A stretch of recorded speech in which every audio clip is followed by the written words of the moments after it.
Hello, everyone, and welcome to the final and hopefully uh, perhaps one of the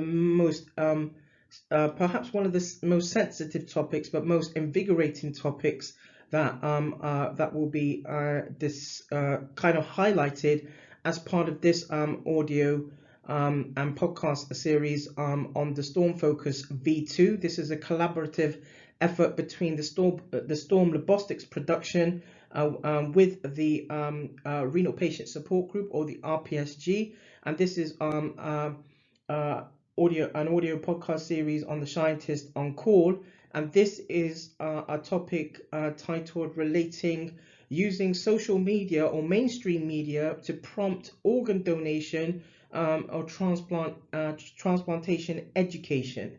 Um, this I'm going to give an overview of this particular topic, but again, as with as highlighted in the other audios and podcasts, feel free to check out the full works and paper publication through the Renal Patient Support Group, the RPSG.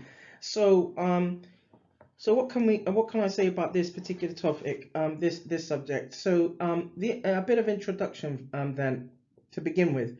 So the use of social media today provides unparalleled opportunities to provide and receive education, access to communication, and interaction or engagement. And social media or mainstream media, such as television, newspapers, magazines, and radio stations, are also being used to prompt education surrounding specific long-term conditions, or LTCs. Certainly, use of social media is not limited by constraints of time and geography. So the aims of this work were relating to three main questions were being sort of postulated here. Number one, is there an Islamic stance on using social media or mainstream media to prompt organ donation and transplantation education? Number two, can Muslims donate their organs? And number three, question three, was, does the healthcare scientist have a role providing public education surrounding organ donation and transplantation? And in this particular peer-reviewed publication, chronic kidney disease was used as an example with regard to a long-term health condition. And this was a sort of a publication that related, apart from being kind of a sort of a sensitive topic, this was a sort of a overview of the literature. Also, in line with that, a bit of a narrative perspective. Also, I've highlighted, listeners, that there is sort of there's a faith perspective on this as well. So the review is as thus. There is a need for multi-channel approaches so that the issue is a more widely known social norm in primary care, or in the primary healthcare sector, where healthcare scientists will know more around, particularly around underlying pathologies. Um, so in this context, as in some of the audios and podcasts that have been referred to in this series as well, in that context, when talking about, when highlighting around underlying pathologies, also relating to different tests and investigations that happen and take place more in from a laboratory medicine perspective. So I'm not going to highlight a bit on the sort of the faith perspective or Islamic stance on this. If a Muslim decides to donate an organ, they must do so out of free will, without being morally or socially forced, and without economic pressures. if the deceased Muslim, if the deceased Muslim indicated during life, in a will, for example, that they do not want to donate organs, then no one is authorized to do so on the deceased person's behalf. The healthcare scientist perspective or role on this is thus: more educational campaigns via social media or mainstream media involving healthcare scientists and Muslim communities. So those from those particular faith backgrounds are required and still required and still needed. Um, the discussion around this as part of this abstract is thus: bridging gaps in health literacy are also important.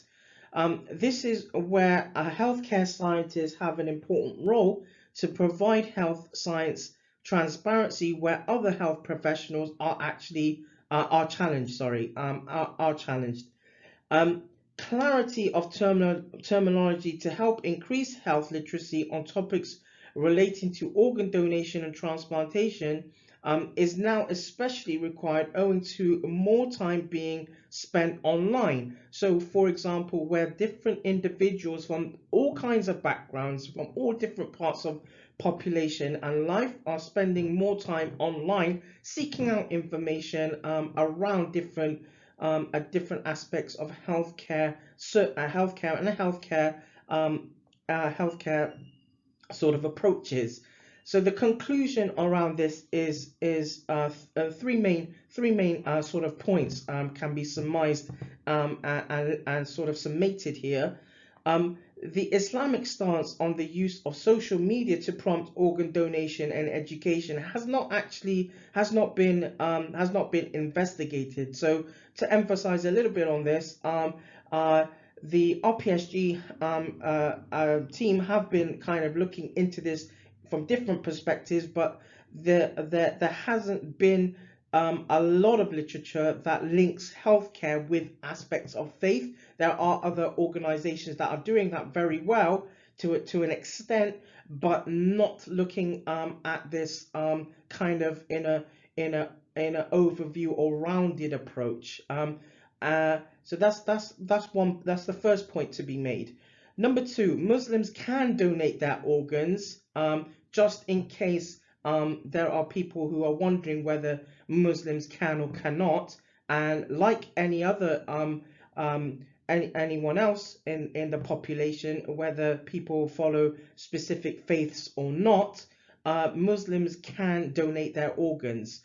And number three, there is a role for healthcare scientists to provide education. However, more research is required to shed light on what is the most effective approach for the healthcare scientists, and that includes, for example, biomedical scientists and clinical scientists to actually become more proactive in that context.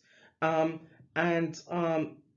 This was a paper, a peer review publication that was actually published in 2019,